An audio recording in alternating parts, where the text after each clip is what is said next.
केरळामध्ये नारळ पिकतो, केरळामध्ये नारळ बनतो, केरळाच्याच गाडीत मुंबईत येतो, केरळावाला माणूसच डिलिव्हर करतो.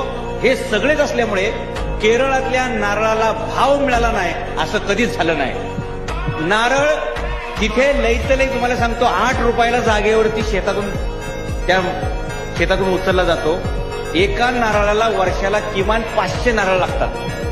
ते लोक काय करतात, फक्त झाड लावतात. वर्षाला 500 नारळ किती झाले 8 रुपयाच्या हिशोबाने? 4000 रुपये एका झाडाचे. एका एकरात तुमचे 40,000 स्क्वेअर फूट असतात. 100 झाडं असली तरी 4 लाख रुपये एका एकराचे. केरळातला शेतकरी जागेवर असे तंगडं उलटं करून झोपल्या झोपल्या कमवतोय.